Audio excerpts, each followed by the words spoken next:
social media catch up. Just getting some Snapchat. Right.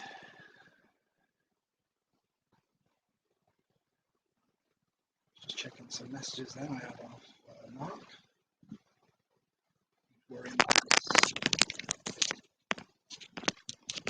Might help if I put them in. Oh, hopefully you can hear me with this.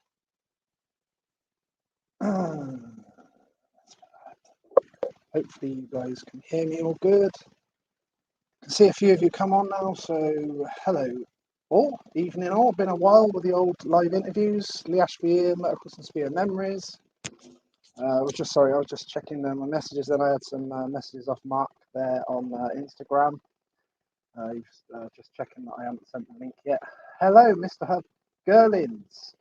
Greetings from Holland. So it'll be a cool one for you tonight, Hub, with Mr. Marc De Reuver being the Dutch man.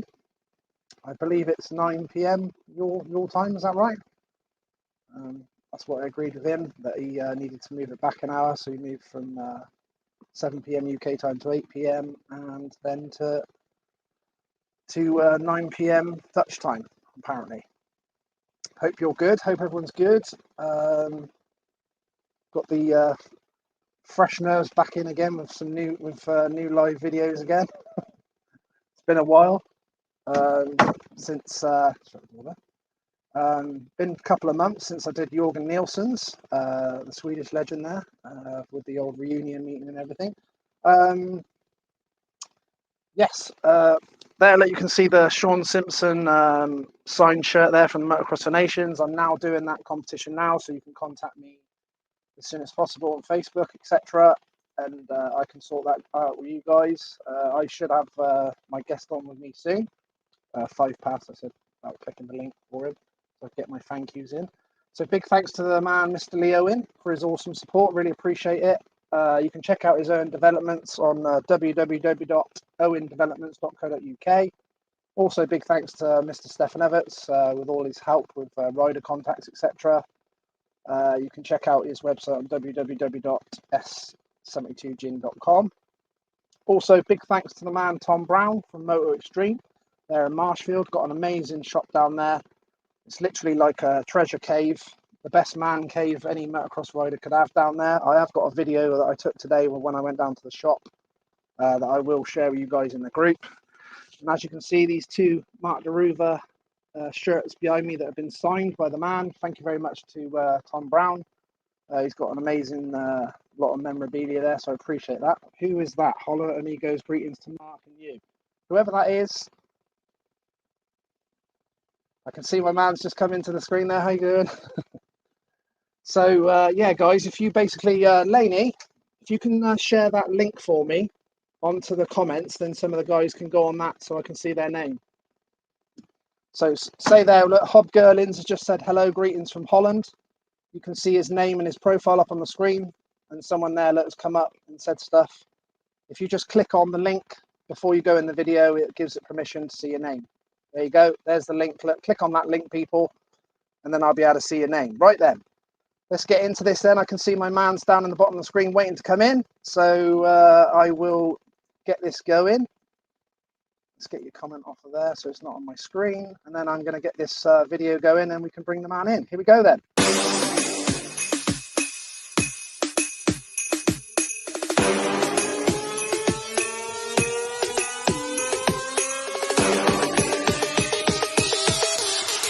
You thought I was playing? Huh.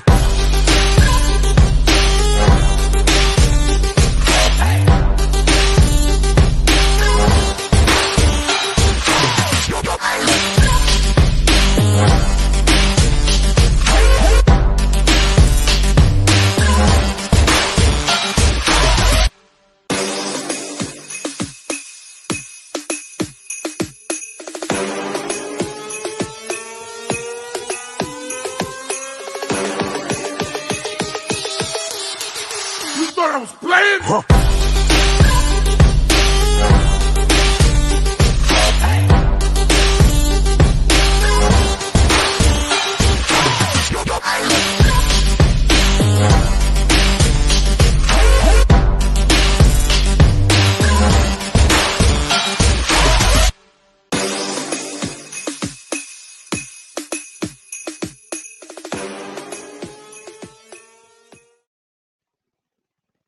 Beautiful, beautiful. Let's bring him in then. Here he is. Hopefully he's still going to be good. What? How's it going? I'm fine, and you?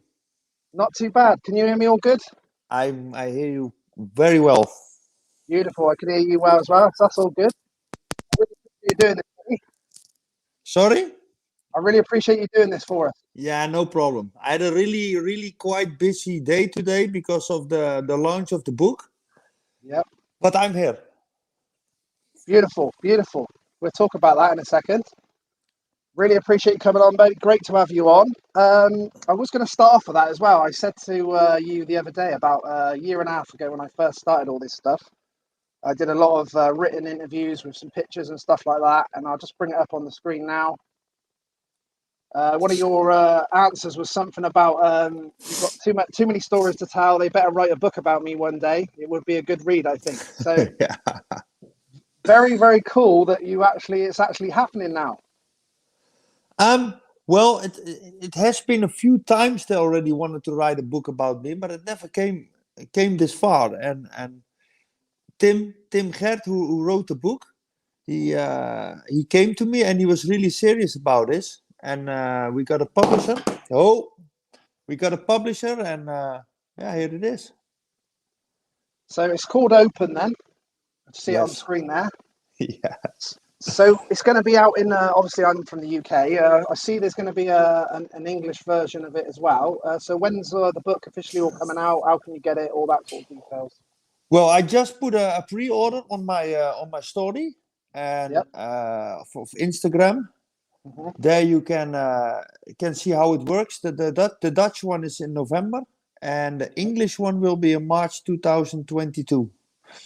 Because it needs some translation. Yeah. So you've got to sort that side of it out. So Yeah. so it's all on the go then. Yes. So you pleased with it? Have you obviously you've gone over it all and all that? Are you happy with it? I thought you think things you pushed away. It's also a long time ago, and some things were hard to talk about again, and then also think about how stupid it was, and things like that. But I can cry for 5 weeks; it doesn't come back. It's the way it went, and that's how it is. Yeah. So obviously now is your role like a rider coach advisory role with the F&H Kawasaki team? It's the MX2, isn't it? Yes. How did you get into that, and you enjoying that side of things?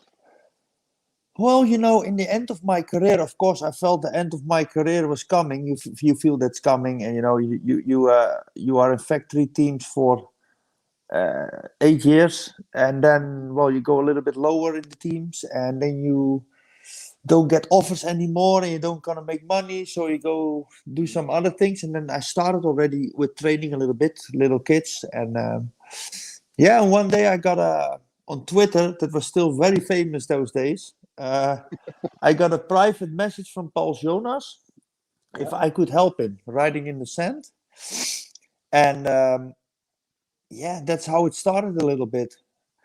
And I went riding with him in Lommel. That was in 2016 in the summer. Yeah. And that went really well. And they offered me a contract. Well, not KTM, but the Paul Jonas camp themselves. And that's how it also really started. Yeah. So obviously now with the Kawasaki team, how have you been enjoying that this year with the guys? Obviously you've been doing well. Well, I don't know where you've been looking, but I don't think it goes really well at the moment. We we are official Kawasaki team, MX2 team, and it's not satisfying on the moment. But we just continue. We don't stop. We still have 9 GPs left, so we have many chances to go, and I'm still confident that we can make some good results. Yeah. So what are your actual plans on the future in that? How long is your deal with them, and what's your plan to carry on? Well, I feel really good there. They let me do not what I want, of course, but they give me a lot of freedom, and I really appreciate that, and that makes me, yeah, I can work freely, you know, and I can, like I said, not do what I want, but I think I can do what I think is best for everybody. And well, like I said, on the moment it doesn't show so much, but I'm 100% sure it will come back. I got a cheeky little selfie with you at Matterley. Yeah, I remember that. Then Yeah, I was I did. still happy. Then I was still happy. Yeah, it was going well that day. Yeah. I didn't want to bother you too much because I know you was working, so I just got a quick selfie in and then away with it. I don't know if you got on your phone, Mark. Can you turn it sideways, see if it does a Yes. whole screen? Then it might. Yes, there you go. Look, That's full also screen better, on. much better for me. Yes, this is better. Yes, that gives you full screen as well. Yeah, Beautiful. this is Thank you. better. Thank you. Then I don't have to hold it. That's it. Super. Yeah, beautiful. So, how did you get? What sort of age were you when you first sort of started motocross? Then, Mark, and how did you get into it? I was well, I was really hyperactive. I don't know if that's in English a good word. Yeah. Yeah, that little boy. And my dad always did riding back in the day in Amsterdam, and he knew he got really tired from motocross. So they thought we're gonna give him a little bike. Then maybe he can lose his energy a little bit, you know, because my mom and dad went crazy for me, and yeah, that's how it started. Got some pictures of you here. I think on the 60cc as well. Is that on the Yeah. 60? Couple of Yes. cheeky little ones there. Look. Yes. It's 90. Nice style. That's 1990. Wow. I think I pretty Yeah. much started around then as well. Uh, I got. Were you on 100? Is that 100? They call them big wheel and small wheel now, don't they? yeah. But I This think you is a might have been small wheel. This is a 93. small wheel. Yeah, Yes. yeah. That's nice there. I see you got the number 9 there, and I see on this one on a 125 you had a number 9. Was that like a number that you liked, or? No, no, that went really strange back in the day. You couldn't choose your number. It Oh, was just who was the quickest with the entry of your license, and that's okay. how you got your number. Right, okay. There was no things like choosing those days. Yeah, yeah. What sort of age were you when you thought to yourself, do you know what, I think I can do this as a career? What sort of age were you when you thought, yeah, I'm doing well? Yeah, of course, when I was young, when I was like 6 years old, when people ask me what you want to be, and then I already said a professional motocross rider, of course.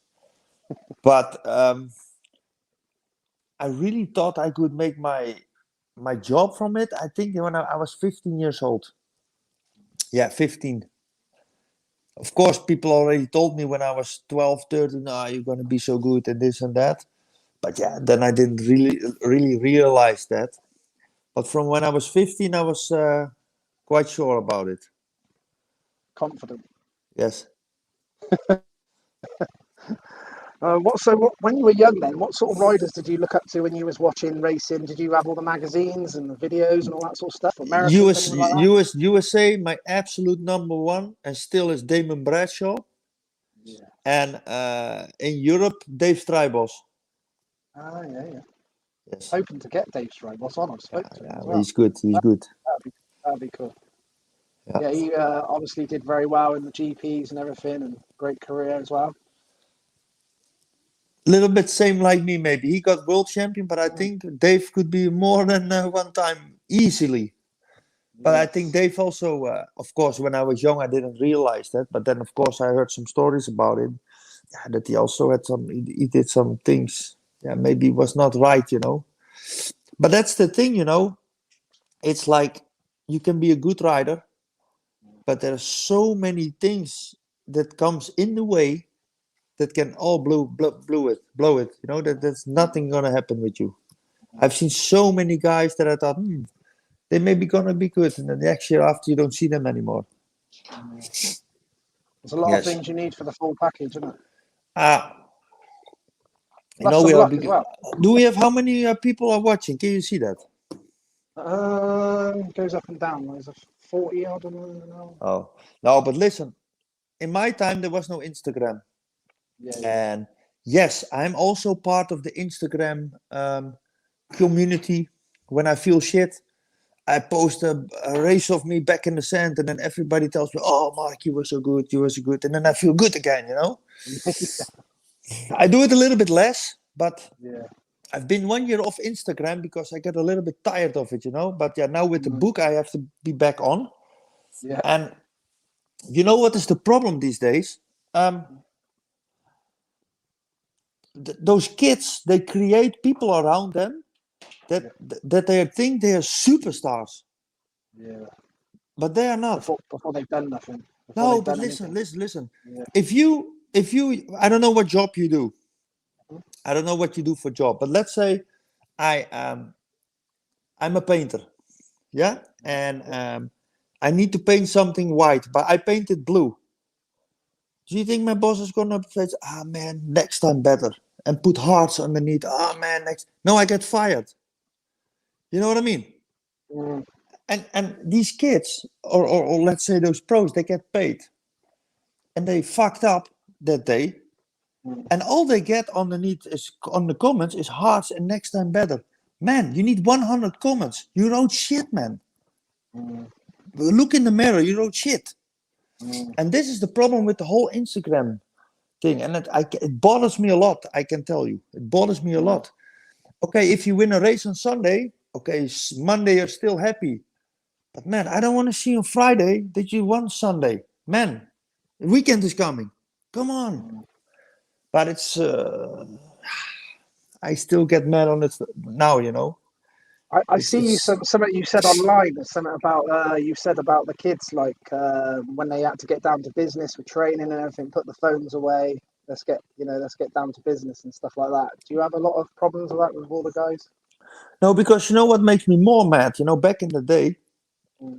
Now I make a book. And I've talked about all my career, and when I talk about things, I'm visualized again. I'm back there. And they said I was lazy and this and that. But now I know that I was not so lazy and I was not so stupid. You know what I mean? It's unbelievable, man, with these guys. And also the parents are also help them. Now my dad is also here now because I'm at my father's and dad's home. But when I take whole shot and in 5 laps I'm riding in 18th, my dad don't clap for me. He throw a stone at me. You know what I mean? You know what I mean? Yeah, More back or in the less. day. Man, what are you doing, man? You're sounding like shit. Come on, man. Yeah, but they think it's all a joke and it's just easy. But when I look back to my career now, I trained really hard, and I was no pussy. I can tell you that. Yeah. But they all have managers now and dads and man, and that's why there's only real tough guys. You see Carioli, he crashes his brains out. He's there Saturday, Sunday. You see Geyser, he breaks his collarbone, put a plate on. He is there. Yeah, not when you have some shit and you feel, I cannot ride and have pain. Man, go away. Then you need to go play chess or something. Or golf. Maybe then you swing your arm out of the socket, That's also shit, but okay. I got somebody here that's wrote Round Desert Martin. He was absolutely class, a cool dude. Make sure you tell him, Lee. I don't know what year he talks about, but in 2005, Mike Alessi was in Desert Martin. Yes. And I'm a real well, I was raised to know that you need to have respect for people, when you get respect, when you give respect, you also get it back. But when you've never been in a series, you cannot say that you're gonna beat us. I can tell you, of course not now, but if you say that time to me, you're not gonna beat me. Or I die, or I win. Well, so he already started because he came there with, of course, we were the factory KTM team, and he had his own truck because he didn't want to stay with us under the awning. And oh man, and he was in in qualifying group 1, and me in 2. And I did the second qualifying, but I was in the overall time, I was 10 seconds slower than him. Yeah, but I also had a heavier track. The first thing Dad came to say that, what's his name? The dad from Alessi. Tony. Oh, Mike, Tony. Tony Alessi, yeah. But he didn't say it to me, but I heard him saying that to people, you know? I said, you wait till tomorrow, man. You wait. Yeah, and then the first moto, he took whole shot. I was not so good, but I was really quick in second place. Mm-hmm. And I passed him, and I waved at him to follow me. And I completely left him. Yes. No, but, you know, it's not possible, man, to talk like that. You know, when I was young, in 1998, I did a Dutch championship, and Dave Strijbos was still riding. And I remembered in qualifying, I looked back and I just saw his front fender, and I almost turned outside the track to let him pass because the big Dave Strijbos was behind me. That's not anymore. That's over. You know, they also talk about Caroli and Herlings and Geyser like they're just some of the guys. Man, you will never be like that, please. Please. And then in interviews, they talk about world champion. Man, don't take those words in your mouth ever. Please. You know, yeah. I got Dean Hoffman here. Yes. He's put, we had Mark come and do some coaching with our boys over in South Africa. A great guy and a great coach. Okay. You know, home is home. And, you know, I've been all around the world on all kinds of places. And I know we pay a lot of tax and shit in Holland. But we have a really good system, you know. We have awesome roads, hospitals, everything is awesome in Holland. Mm-hmm. If I have one country I want to live in, it's South Africa, Cape Town. There I can live. It's perfect. I go already from 2015. Every year I go there in December.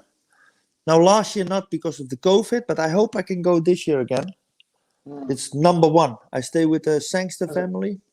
Yeah. That's the best. It's the best. But the problem is there's only one track in Cape Town, Zone 7, and I don't think I'm gonna make a living there on one track. No. It narrows the options quite a bit. Oh, that's super perfect. I hope I can go again in December.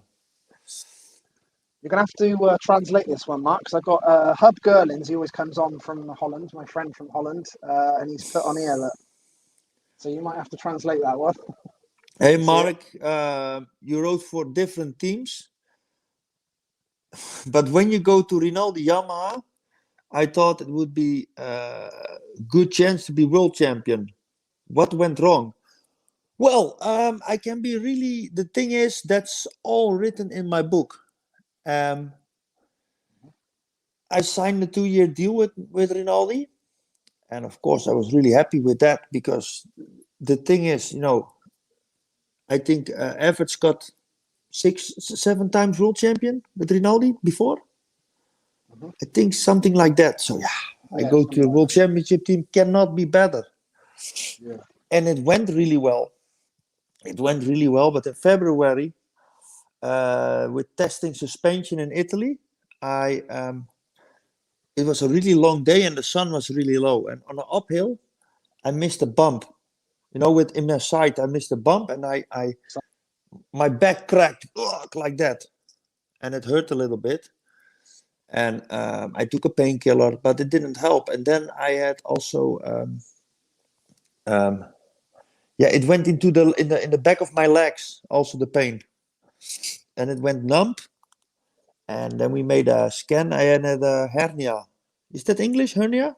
Yeah, hernia. Yeah. Yeah. But that's a really long story, and I write about that in my book. But that's something that was not a good thing in my career, I can say. See you there with Coppins. This is the best Coppins. teammate ever. That's the best teammate ever. Yeah. Oh, you already answered that for me. I was just about to say to him, what teammate was And he? the worst was Julian Bill. I was about to ask that as well. That's the biggest cock ever. Yes. Yes. Oh dear. Really? Yeah. This guy think he is the king. Okay. Oh no. But I did an interview with Josh Coppins. He's a really nice guy as well. Yeah, he's top. He's top. He's my buddy. Very unlucky that year. He got injured. Probably would have won the world title that year. 100%. 100%. Definitely. I Yes. was going to ask you as well. Who would you say, obviously, you rode a lot of top guys, obviously, throughout your career. Was there any guys that you really liked racing with more than others throughout the years? I enjoyed always racing with Caroli. I like Ken de Dijker, Coppins. Yeah, it was good. It was good guys, and also Steve Ramon. You know, Kevin Strybos. That's guys where you always had a nice, clean battle with. You know, I like that. I'm also a really clean rider, but I don't like when you cut over the track and things like that. Then I get really mad. And you had some of those riders that did that all the time. So no, but those guys were good. I like Christophe Poussel a lot. I've been behind that guy, and I thought, how did he do that? Things like going, everybody went full gas outside, and he just turned really slow inside, and he was still quicker. Then I tried that also the next lap. I couldn't do it. He did well in America as well, didn't he? Yeah, he's good. He's top guy. This guy also, I think if I can name a rider with the most talent on the bike, and then it's him. All round, on all tracks, let's say. But he needed his day, and he needed to be motivated. If not, nothing happened, While we were talking about him as well, I've got a picture here of you and Tony. Obviously, everyone's sort of seen him now about talking about retiring. What's your thoughts on him overall? I've never. If I can name one rider, I think you can say that this guy is one of the best ever.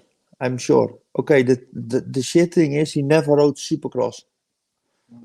Yeah, but if you know what, in 2004, I already raced with him. It's 2021. This guy is 2 years younger than me. I don't know how he do it. And I also asked him, because he's a really good friend of me. I said, Tony, do you still really like riding? He said, I love it. I cannot believe that. Eating stones and if of course I'm on every track, every race I'm there. And I've many times, like in Turkey also, then I think, Mark, you can be so happy that you don't ride anymore.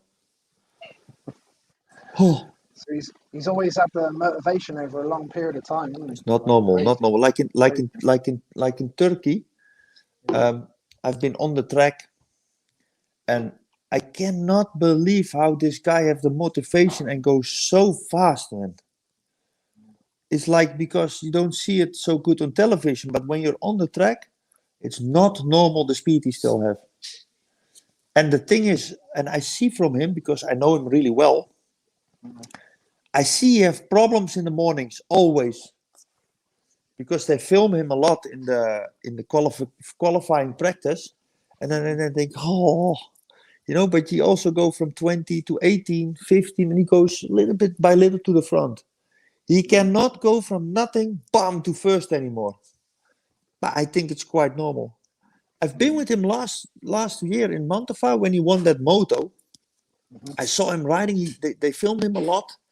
And before he came back to the truck, I went to his truck, and he came there with the bike. He said, Mark, I cannot ride anymore. I cannot ride anymore, he said. And then I talked to him, and of course, I didn't say him what to do, because I have a lot of respect for him. But I talk a little bit with him, and then this guy goes from in the morning, he cannot ride a bike anymore, he wins. Only the best can do that. If you have guys in Turkey, I'm going to say something really strange now, but I think I'm in a position that I can say that. In that first moto in Turkey, for Geyser, he rode like a goon rider. This guy was struggling with himself. He still finished 6th, of course. Second moto, he win. Only the best can do that. And then you only have really little of these guys. You can pull it out of the bag when that's not going well. Yeah, they're definitely special riders, aren't they? For sure. Yeah. Bike-wise, what was your sort of favourite race bike over your career? Then obviously you were in a lot of teams, rode all the manufacturers. Okay, the 2004 KTM, that was a prototype. That was so fast, but it only broke. But that was something special to ride.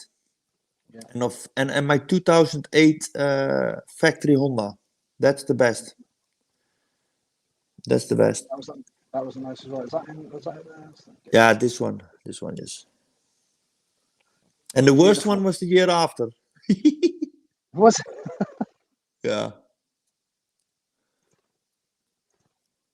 Just said something. Desert Martin. Yeah. Someone just mentioned about the Desert Martin in 2005. We had a good race with Michael. We gave him a wee wave on the way past. Yeah, we've just come on late. We spoke about that one. Yeah. You've had a lot of different race gear and sponsors over the years. Did you have any favourite race gear over the years? The Thor one. If you have the Thor from the Yamaha 2007, I'm sure that gear is still nice today. 2000 in the blue gear. Yeah, this is Yamaha. KTM, sorry. Oh, right. But you had it. If you see it on the back, that gear, what you see in the back there, on your photo. Yeah. I think I've got on the poster. There, no, that's KTM, man. This one here that you like? No, I see. Yeah, I see in the background you have a poster from me on the Yamaha. Oh yeah. It's not the shirt. Yeah, that's that poster there. Yeah, that's nice. Yeah. That's still super, that gear.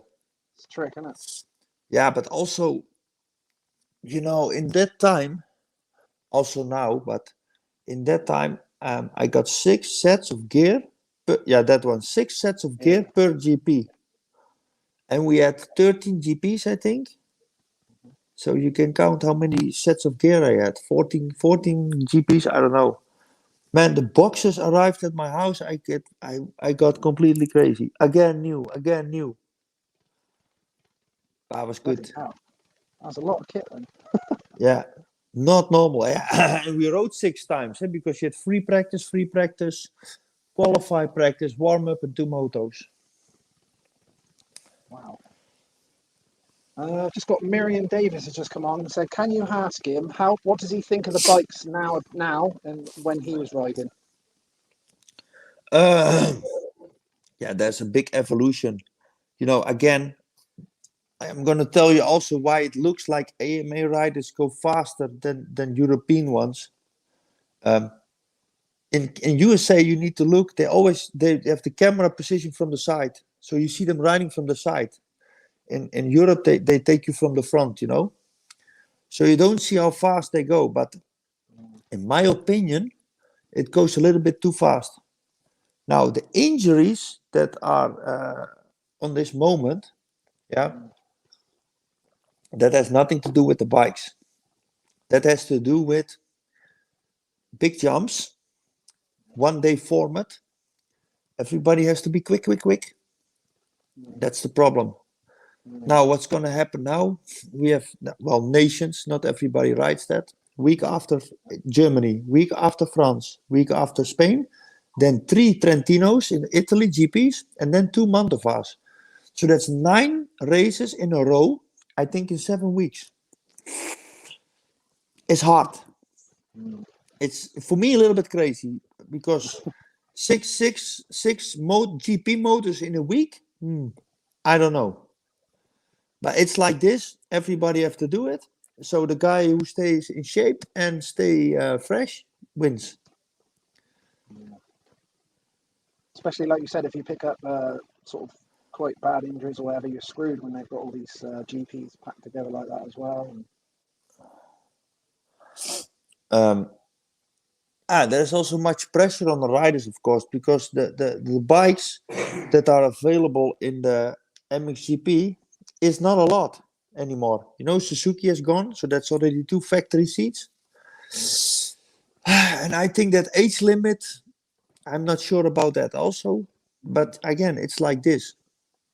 And I think what they need to do is the European Championship 250 is until 21 years. And I think you can make the MX2 until 25, 26. Because not everybody is made for the 450.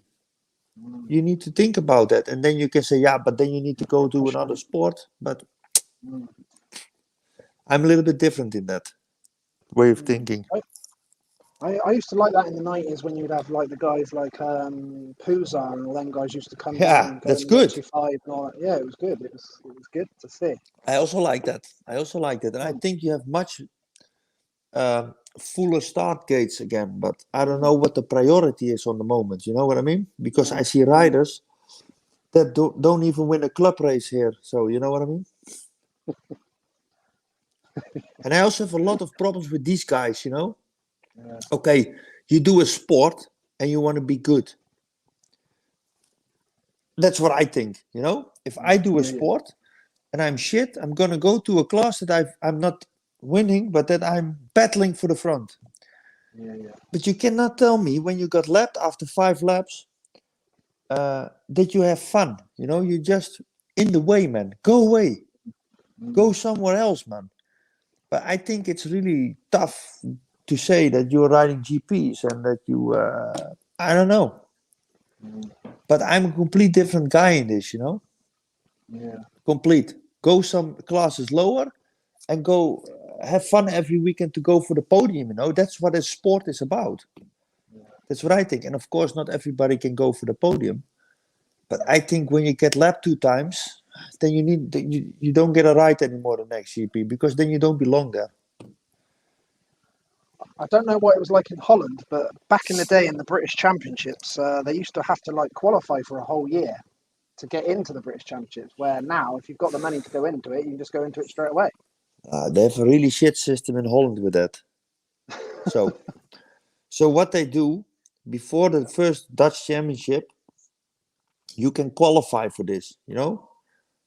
They have 20 riders, 20 spots. That's for all the GP riders, for the foreigners riders. But in the local Dutch Championship, if you are in the first 30 positions, you can go to the Dutch Master and try to qualify. Now, in the first races, everybody still go for the qualify. You know what I mean?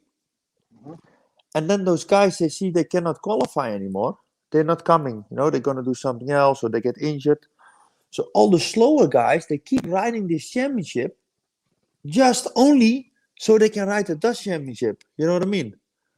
So also this system don't work.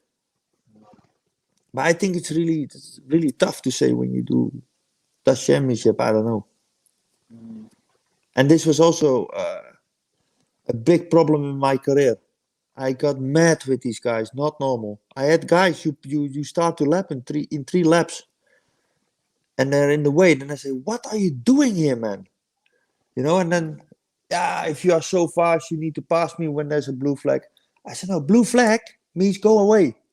Doesn't matter if I'm quicker or not. It just move out. You know, that's the rule." Yeah. So I still get mad from that, and that's also in my book. I skipped Dutch championships because of that, because it made me mad and I got injured from those guys. You know what I mean? I've got a question here from someone's put, there's no name on it, but they put, do you feel it's best to develop a young rider in sand first, then hard pack, or the other way round, or both together? And how do you prepare for deep rip tracks if you don't have access to these conditions? That's the problem that question I'm going to answer first. That's what's the problem I also have in Holland. I can go to France because we are in the south of Holland, we live. Yeah. And in 2 hours, I have 30 tracks in France, but they're not ripped. They're concrete. Some of them do it, you know, but you need to call and can you rip the track? Can you water it? It's not easy. And that's the problem I also have now. I'm really happy we have Lelystad in Holland.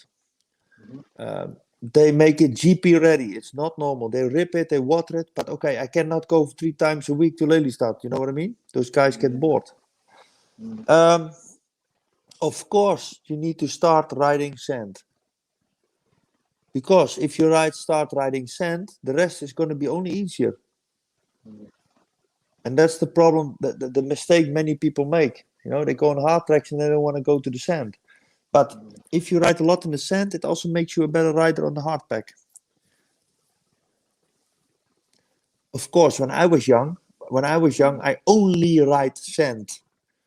Only, you know, and then when I come on hard pack, I didn't really know what to do. I was a real goon rider there. But okay, later it changed. And I think so after that I was also a really good hardpack rider, but I don't see so much the hardpack rider become a real good sand rider. So I say you need to ride on the sand first a lot, and it makes the rest more easy. But you cannot ride on the sand every week. You also need hardpack because you lose speed in the sand. In the sand, everything is slow. You know what I mean? And then you lose a lot of corner speed. So you need to make a mix. But you guys don't have the sand like us, so you need to come live here. Yeah, do some training over there. All right, I think the first time I see you live was at my home track in the UK is Fox Hill. What a shit I think track. it might have been a British Championship. It might have been Real British Championship. That track I don't like. Mark. Listen, after Nations, when it was so muddy, the track never been the same anymore. No, that's true. Oh, it was a KWS you saw me. That's it. Yeah. To get money. Yes. It was good prize money, wasn't it? Yeah, it was really good. It was really good. Yeah. Didn't you win one of them as well? Didn't you win? I won Fox Hill for sure. Fox Hill I won for sure. Yes. I remember. I really need to. I really had to give a lot of gas for Steven Sword. Oh, he was also fast, see? Yes. Steven was always really fast in Britain. Oh. Yeah, mega fast. I like him. Yeah, 100%. I've got a question here for someone off YouTube. MX Justin here has put, "Hi Mark, where is the Open Times football jersey with your name on? #14. Thanks for giving me my first GP jersey ever, and the way you treat fans all over the world. You're a legend, 110% real guy." It's in my closet at home. I still have it. I sometimes I wear it in the summer. I still have it. Yeah, of course. Like that. Of course. Marian's enjoying the interview, class interview. Did you have any superstitions over your race career? I know some of the guys got some mad ones. Do you have any cheeky ones? I still have it. Have you? Yeah. Yeah, I always knock on unpainted wood if somebody say something I don't like. No, I'm really superstitious. Oh. Yes, that's why I also try also in life. So I try to be honest all the time. Of course, I lie sometimes, but that's small things. Yeah, it's always better. I also learned that it's always better to tell the truth because the if you lie, the truth always comes out. Always. Yeah, I think people appreciate it as well when you say it how it is. Yeah. Not everybody. Oh yeah. Oh no, it depends who you're talking about. No, but that's also the thing, Hey, listen. When you write shit or you don't do something good, I tell you, I cannot make a nice story around it when you don't do well, Yeah. And I've had some riders who cannot accept that. They cannot have criticism. Nothing. That's okay. Like I said from that Instagram. That Instagram makes me so mad. I always wait for Sunday night and Monday morning with the fucking excuses always. Oh, this happened and that happened. And I got hit by a rock and my underwear was not feeling so good. Man, give gas, man. Gas. You know what I mean?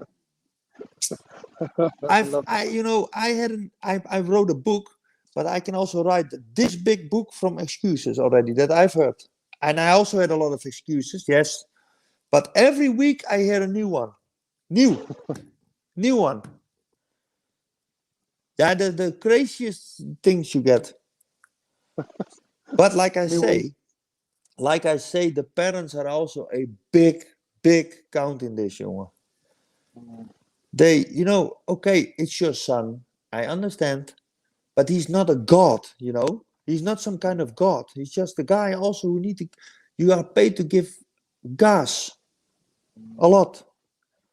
And not to ride around in the back if you get everything handed, you know what I mean? Yeah. Got to put the work in. Of course. All the time, every time you go out. And you need to be an asshole on the track. Yeah. Got to have some edge. In a good way, you know what I mean? Yeah. 100%. Do you like the interviews until now? What was that? You like it until now? What track stroke event has been the best atmosphere that you've ever raced in, and why? RNA 2005. Nations. Yes, that was top. Lierop also. Sorry, Lierop 2004 and the GPs. But that's because it's your home crowd. Yeah. But NA 2005, that was mega, jongen. With Carmichael there, Windham, Tedesco. The English who break down the whole party tent. They smashed it, eh? They smashed the whole tent, eh? I was there looking. Same at the Nations in the bad one, wasn't it? All that there's loads of crap on at the beer tent that year, I think, as well. English people always smash everything, and I always tell the Dutch guys, listen, guys, if you get in a fight with an English guy, make sure you have 10 guys of you for one English guy, because you will lose. Yeah, you always lose from English people. They always come back like a boomerang, man. You cannot get them down. They love a bit of that. What about the best atmosphere that you've been at non-riding? Where you weren't riding. What was the best atmosphere being there, watching? Yeah, that's a good question. Oh, I've been in Butts Creek, 2007 Nations. Wow. I was there watching. That was also really nice. Yeah. Where else? When did I stop? 2015. Yeah, because that COVID the last 2 years, there's absolutely no atmosphere at the moment. I don't even know how it feels anymore. Yeah. It's shit. Weird, isn't it? It's really shit. Yeah, it's weird, isn't it? I've got a few guys here. What's his? I think that's Neil Thompson now. I'm looking at my phone now so I can see their names. It's put, what's your thinking on partying? Good or bad? Good for the stress relief. Definitely English, Mark. I tell you, back in the day, on Saturday in the evening, Caroli and me always went to the party tent, drink a beer, one beer on Saturday night. If you do that now, people think you are insane. You know what I mean? Yeah. But the thing is, I went for a beer with Caroli, but I had my how do I explain that? They think in these days they're really professional, but they are not at all. It's a really strange time on the moment. Like when I go into the plane, of course, I also had to learn that when I flew to my first big Australia. Yeah, I had no food with me. I take the food in the plane. So shit. Next time I have food until I was on my destination. I have water until my destination. Yeah, I had my bicycle with me. I had my food with me. Everything, pop, my goggles, perfect. And then I went for a beer on Saturday night when I went first and second in the qualifying heat. You know what I mean? But these guys, they don't have nothing in order. I talk about in general, because I see it everywhere. They have nothing in order. They don't even have a bicycle. But if you would drink a beer in the beer tent, man, that's not possible. That's not possible. But I know better. One's all right. Yes. And of course, yes, you need to party. Why not? Why you have to sit in your house? But do it after the season. And yes, I also went partying during the season sometimes. But you are asking for my opinion, and do it with Christmas, New Year, and just set yourself a goal. New Year is the last time I go out, and then I go for it. But it's really hard, I tell you. Yeah, I'm sure. Because the thing is, in Holland and of course in England, because we keep Spain running in the summer together, English and Dutch people. Yeah. But it's really famous for Dutch people to go to Lorette Mar in Spain and all those things. I've never been there, because that's what people also think. Yeah, but you're motocross rider and it's easy. Hey, you know how much I sacrificed because I liked it. Of course, it was my job, but I've never went on a holiday with my friends. I've never, all those things. I went the first time on a real holiday when I was 28. Of course, I went with my parents when I was young. We went on motocross holidays and one time to Spain. I've never been on a holiday until I was 28. You know what I mean? So I also missed all that. Yeah. So it's like this. Yeah. Like you said, it's a big commitment in life. Yeah, of course. And also for the family, Yeah. Back in the day, I was like, yeah, wait, we go riding motocross. You need to come with me. Also my sister. But if you think about it, it's quite big sacrifice. Yeah, massive. Yeah, very. About the Motocross the Nations, it must have been special for you, obviously, with doing that for your country and everything. Very cool. There I took a sunbath, I think.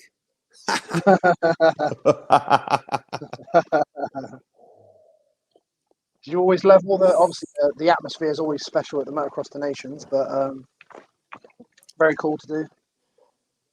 Oh, it's the number one for me, this. I get so pumped for this. Not normal. When it's about Dutch flag, all borders vanish. Yes. Also did play that this was also nice. He was running his number in NA 2005 from Carmichael. This is a good guy. This is for me. So the Caroli, I have a lot of respect for him, and the problem is only this guy that you see now. That's for me the number one ever. Because Carmichael wins Supercross, he wins Motocross, he wins Nations. This guy is the best ever, the best. Do it all, can. Nice little picture there. Yeah, this is European of Nations, 2010. Was Dutch, but that's Koloff. That's Koloff on the left. What was that Suzuki like that you were on? What was that? Hey, that was a really good bike, eh? Was it? Yeah, it was a really good bike. Good power, good suspension, good handling. I was just not in a good place that year. But it's a really good bike. I liked it a lot. Oh, we got Mr. Jeff Parrott's just come on. Oh man, I don't dart. I don't dart. I don't dart. We love I don't we love dart. Barney. We love Barney. We love Barney. No, I don't like him. He's a cock, man. Man, he think he also, he's a mailman. That's fine. But then he started to win, and he thought he was the king of. Man, just stay normal, man. You got a bit of I like that. I like that Van Gerwen better. Maybe not when he plays darts, but when he talks. He's a good guy. He's better. He's just on the ground. I like that. No flying. I got a mirror in his ears, but I seen him at Hawkstone Park on the 125 Yam, and he beat all the 450s in the big final. I'm not sure which year. Now, the thing that was 2003 on the factory KTM, this is, and I won both motos, and I won the super final on the 125. That's true. But you know, that's the thing also in my book is like, I fucked up really bad, but there's also races that people still talk about today, and that's that's also this race. Everybody still make that up. But that was quite insane also, you know, because you had Everett, Smets, Barefoots, Pichon, and I was on a 125 and I left them, eh? It was so strange day. I really thought I would like lose a lot of time going the uphill because it was a 125 and I almost had to shift to first gear. I remember that because in the top I was in first because it was quite muddy. But I never saw them back. It was fun. It was nice. Very cool. I've got quite a few of the guys that saying Mark Horwow is, but I could listen to this guy talk all day. He's a legend. Say it how it is. But listen, you know, you need to just. It also brought me not the best because you have like in teams and in big teams, you have people who need to protect their position, and they do it in at all cost. Doesn't matter, and that's a little bit shit, you know, in life. But Adam Lyons, Adam Lyons, hello. yeah, he's a good Badass guy. dude. Hi, Adam. Hi, Mark. No, but it's like, and I cannot say when something is not fair, going the fair way, I get really mad. And that's I'm gonna tell you a thing. When I'm in line for something and somebody goes in the front, I ask him one time to go back in the line, and if not, I can fight for it. I'm also waiting, man. Like everybody, don't do that. You know what I mean? And that's what I hate when people are unfair, really unfair. And that's nowadays also if Oh. If he's paid his internet bill there, Mark, with his phone. Has his phone gone dead? Hopefully he'll plug it in and come back. Oh, see Dan Merrifield just put, what's his opinion on Everts? I'll ask him that, hopefully if he comes back. I'm gathering maybe his battery on his phone's gone. Oh, he's back. My man is back. Good. I think somebody don't want to let me stop talking. No, but it has to go in a fair way, and these days also with that COVID, people are assholes, man. And people who are listening now, they know what I'm talking about. People change completely, man. It's like people, I don't recognize them anymore. And I struggle with that. I tell you, I had really big trouble with because we had a lockdown. Now, we've never been in lockdown in Holland. Yeah. But everything was closed. Only the supermarket and the fuel station and. Yeah. But I got trouble with that, you know. And I when I have too much time, I start to think, and it's better not because then I overthink everything. I've got Jeff Perrick just put top bloke is Mark. What you see is what you get. Always a good laugh. Glad he's still in the sport. Keep up the good work, mate. And both of you. Yeah, Jeff is super. I like him a lot. Good guy. Yeah, very good. Jeff was always also at all the nations with the English team and stuff. Yes, yeah. But I really love England. Eh? The weather not, but man, English breakfast, eh? Oh yeah. I swear you can wake me up in the night for that. Yeah. Yeah. If that. on a GP, man, when we go somewhere, yeah, we went to Metally every morning, full English. Yeah, super. And I like Hoxton Park. Yeah. Shit up there. Dan Merrifield's put, what's his opinion on Everts? You know, as a rider, as a person, I have a lot of respect for Stefan. You know what he achieved. Yeah, what can I say about that? He's the winning GP rider of all time. He had also his share of injuries and shit manager and wrong choices. But I think when he got to Yamaha, I think that was perfect for him. Well, I think so because he got many times world champion there. And also now when he lost his toes with that malaria disease, and he's still there. For me, he's a real good guy. I like him. One time, Go on. it was in 2007. And the thing I didn't like from the Everts and Friends thing, Okay. you remember that race, Everts and Friends? Mhm. So that was for a good cause and stuff like that. By Stefan Everts, back in the day, we had international races where you could get start money. Stefan Everts never rode for free nowhere. Yes? And then we had the Everts and Friends, and then we all had to come riding for free, because it was for a good cause. And I did it one time, and the year after, he said in English, "Mark, are you coming to Everts and Friends?" I said, "But I'm not your friend." And he walked off like that. Oh dear. It was just a joke, but he was really mad. I never went anymore. Did you sort that out, or Huh? Of did course. you sort? Oh, Yeah, of course. But Stefan is a really good rider. But I don't know if he's looking. But sometimes in the last days of his career, when he was world champion 10 times, he got a little bit, how you say that? You could not come too close to him on the track. Okay. But then he got a little bit like, he cry always. You come too close. Ja, jongen, gas, man. We're doing motocross. That I didn't like so much, but I did a race also in a Belgian championship because that was in 2006 and I was riding MX2. But in the Belgian championship, that's only one class. And I had a 450 KTM SXS. But that bike, jongen, was so fast. Goh. And then the Wednesday before I went practicing on it. And I took whole shot in Orop Le Grand.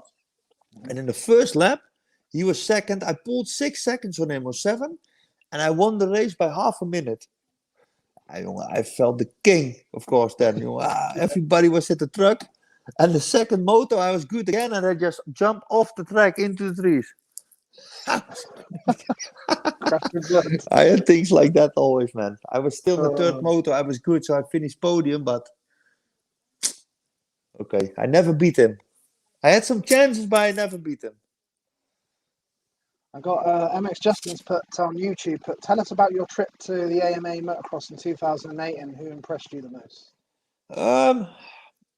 The thing was, I want to say I never went there to beat the Americans. That was never my intention. I just wanted to do. We had 3 weeks break, and I saw Southwick because it's East Coast, really close. I thought, we can go there. And Townley was injured.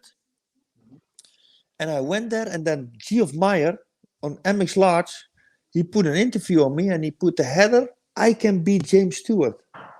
I said, "Geoff, what you do now, man?" He said, "We make a little bit of, how you say that? Action." Okay, so I came there, and in the truck, there were photos from me with the text, "I can beat James Stewart." Now, then we went riding there, of course, but European riders are really good in time practice compared to the Americans. When the practice starts, they just go full gas and they don't stop. They just go make laps. And in the first practice, I was 1/10 behind Stewart. They start shaking, but the track was pretty flat, and I knew in my heart because that was a really crazy lap. I could never beat him. But they start to get really nervous then. Second practice, I was still half a second behind him. And that was his unbeaten year. So everybody was like, they got really nervous then. Because Tedesco and Short, they were like 3-4 seconds behind us. We were really in the front. And then I make a reel, but it was so hot there, man. I never felt so hot. Like it's even more hot than Indonesia. I tell you, when I was there. And the first moto, I had a bad start, and I came back to third, and I almost needed to go. I needed an oxygen bottle. That tired I was. And those guys, they just sit in the tent like nothing happened. I cannot still believe that today. And then the second moto I got off the start, oh, I saw stars from the hot, so hot it was. So I just pulled out.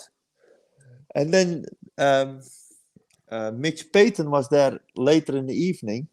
He said, "Hey, Mark, you cannot pull out of the race, man." Like I said, but it was too hot.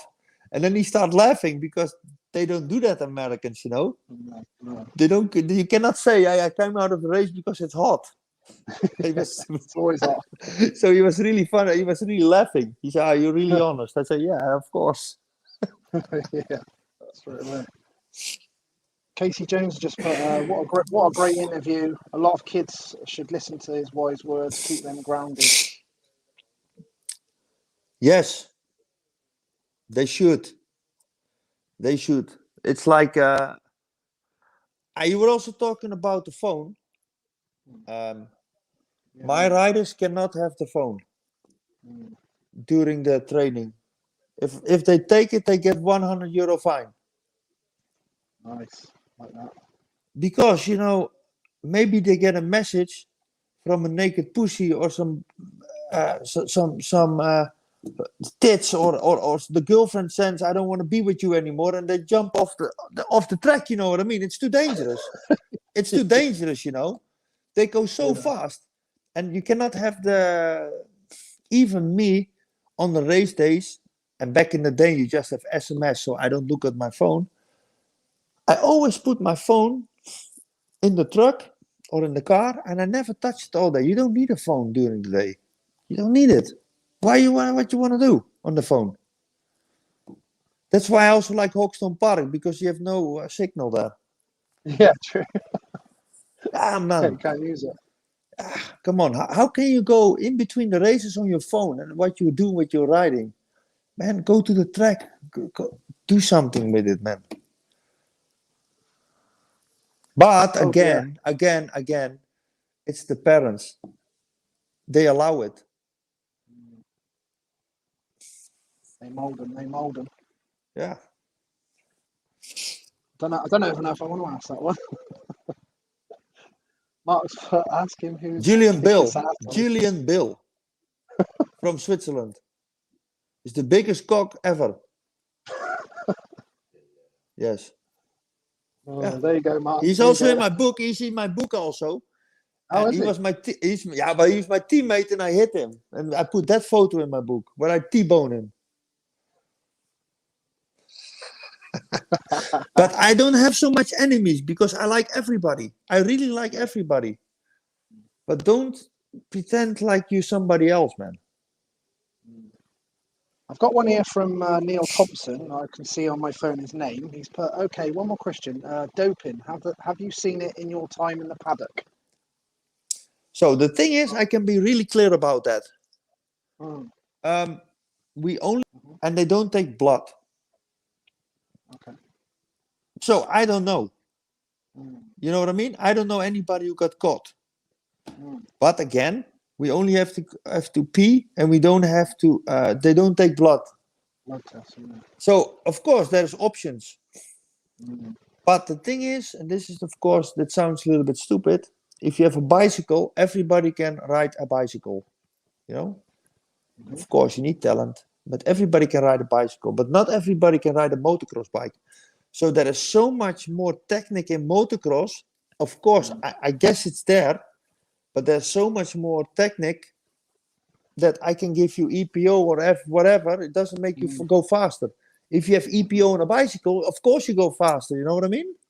So it's different. It's different. But I've never seen anybody with a needle in his arm. No. That's good. Ian Chesterman has put, Mark, one of life's legends for me. I remember up at the front at Namur 2004, launching down from the Citadel into the woods. I have an 8 foot by 4 foot print of it. Nice. Yeah, I know. It was, man, that track was sketchy, but I loved it, eh? It was so it was from the start of the Citadel, and then you had all these turns around the tree, and then you go really steep up. You come into the woods, and then there's just a little chicane, and you need to drop off a big drop off. It's not normal, but almost nobody jumps it because you need to brake and go really sharp right. But you know, in the more technical the track was, the better I was also. That's why I in 2008 I start with where was it, man? In the match, no, in Mallory Park. What a shit track, man. Jesus, man. I could not believe, you know, you have England and then you go to Mallory Park. Also, Donington Park, things like, of course, it's really nice to watch. I know. But I could not ride these tracks. I could not ride them. Because, you know, they're just man-made and they're not ridden in, you know. It's really strange. But I guess, you know what, I know how it works. Because if you have Namur, you need 1,000 miles cable and 5 million cameras to cover the track. And if you have a track that you make yourself, you need 4 cameras. It's more cheap. It's very simple. The Brits loved them more over the years. Went by the old pub and all that, and the atmosphere, and that was pretty cool. Super. No, but also if you have like, I like the track in where is that? Where is the GP host now? In England? Oh, where is it? In Mettley. I like the track, but it's too open. You know what I mean? It's too big. Massive, isn't it? Yeah, but the atmosphere is not there. If you had Fox Hills, if you had Fox Hills, super through the valley, and even Hoxton Park has so much atmosphere. It's perfect. It's missing the old air horns. See the old air horns at Fox Hill. Yeah, but there's no paddock in England. Like in Hoxton Park, they have no paddock. No, that's the trouble. Yeah, not with the big rigs and that. It's not but I think if they put £2 million on the table, the next year you have a GP in Hoxton Park. It's simple as that. Simple as that. Phil Malin's on Twitter. He has put favorite track of all time. What's that shit track called in England, jongen? I'm gonna tell it now. Milton Lanes? No, where is it, man? There's always it's the British Championship there. A really small track. Where's that? For sure, guys know it with white poles. I've been there. The ACU is there somewhere also. That's the worst track I've ever ridden when I was with Lynch Kawasaki. Yeah, someone. The best is Namur. I like, not for racing, but for just riding. I like Saint Jean Angely a lot. Deutschetal, I was always fast. I have many tracks I like, But it also need to be your day, because I had super days in Deutschetal, but I also broke my neck in Deutschetal. So, Adam's got a question here. Adam Winslet here. He's put, would you have liked to race the 500 two-stroke? Yes, a lot. We've been thinking about that Evo thing. In, what is it always? Farley Castle. Farley Castle, that's it. Yeah. But the problem is that I tell you, when I'm on the bike, and I know, because now I only go to the gym, and when I go to the gym, I cannot ride a bike because I cannot hold on. But I'm not going to do that because I kill myself. When I'm on the bike, I turn everything off. I only think about winning. And sometimes I ride, and then I still jump as far as I did when I was riding in GPs. Yeah. But when I land, my body lands 2 seconds later. You know what I mean? But there's maybe one exception. Maybe there's going to be a veteran GP in Lommel in 2023. Maybe I do that, but I don't know. My dad You're not. looks really angry now. Do you do much riding at all now? Because obviously you just watch the guys and keep an eye on all the guys. Do you get to do any riding at all now? No, I never ride. No. I never ride. Sometimes I do a corner or a start, but I never ride. I also don't enjoy it. I hate it. Yeah. I hate it because I look like a goon rider, like a RoboCop. I hate it. Oh, Yeah. It's I not don't cool ride. not being able to do what you used to do, is it? And your mind No, still no, no, no, no, thinks the no. same, but it's not cool. Who were your closest friends around the paddock when you were racing days then, Mark? Who was the guys you... Ken de Dijker, Ken de Dijker, Bas Verhoeven, Kevin Strijbos was always good. Yeah, Josh Coppins when I was there. Yeah, it's some guys. Yeah. What about, was there any teams that you wish you never rode for when you made the decision to join some teams? Did it hinder your career in any way? No, I'm not gonna say that. Because they always had the best intentions with me, you know what I mean? Yeah, yeah. They had the best intentions and they put a lot of effort in and money and so Okay, fair enough. Did you ever try any other motorcycle sports? Did you ever go at Speedway? no, nothing. No? Nothing. No. Yeah, I did some trial riding, but not into that so much. Technique stuff. Yeah. If I had to ask you who were the best three riders that you ever raced with in your career, who would you say were those three riders? Purcell, Crowley.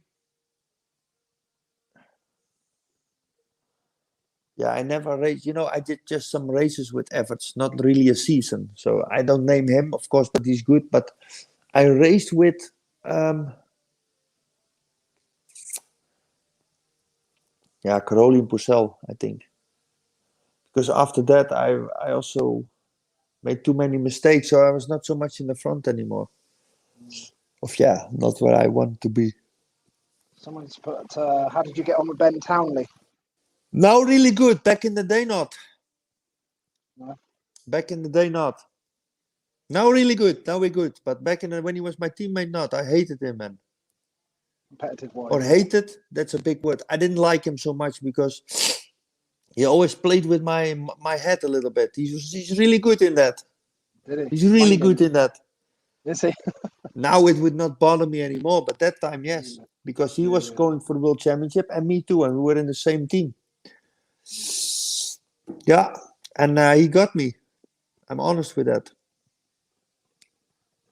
You know, things like when I was riding and then I came back and he was sitting already at the van and he eat my bread, you know, or he drink my drink or something like that. I wanted to smash him, jongen. But he was really good in that, I have to admit. Yeah. But now we're really good. So Good at winding up, yeah. Yeah. Someone's put, what did Mark think about riders? What does he think about riders paying to be on teams? Okay, I tell you something. You have a team, yeah, and you have a rider who you need to pay, and there's another guy who wants to pay you £300,000, or you get a rider who costs you £300,000. What you do? Yeah, you know, of course it's bullshit, but this is just the way it is. It's the way it is. Yeah, I get it. Someone's put, do you remember the Isle of Wight track? Yeah, that was nice. Oh yeah, listen, that would be a really nice track for me just to go practicing on myself. Because I never rode good there, but the track is awesome. But I just didn't have the good feeling there with racing, never. I did a British Championship one time, but I never had that super feeling there. But it's a really nice track. If you could give advice to any youngster that's currently racing in like youth motocross that wants to go pro, what would you say to them, Mark? Doesn't matter because they don't listen. Yeah, I tell you. Nowadays, you need to be so good to go at the top, to go to the top, that they already see it when you're 8, 9, 10 years old. Yeah, that's a really short answer, but they don't like it. I know they don't like it, but it's the truth, you know. And you don't go 1 second faster with a big camper, not 1 second. No. You know, you don't go 1 second faster with nice gear. Yeah, you go really fast if you have a well-prepared goggle. You know, that's important. A really prepared goggle. And when it's overcast and it's raining, you don't need a lens for the sun in your goggle. You know, because you don't see the ruts, but it looks really cool on the photo. But you don't need that. You understand what I say? Yeah. A lot of preparation is key, isn't it? Yeah, jongen. No, but you know, those kids, like I also see kids, and I'm really sorry for the kids in UK and the mamas and dads. But then I see a 1 to 5 coming by with a nice kit, a nice gear, everything super boop. Hey, when you have a kid on a 1 to 5 who weighs 75 or 80 kilo, what do you expect, man? What do you expect? You need to give your kid also healthy food, man. And that's a real problem in England. I like England a lot, once again. But when I come into the fuel station and stuff, you only have shit in England. Real shit. You know what I mean.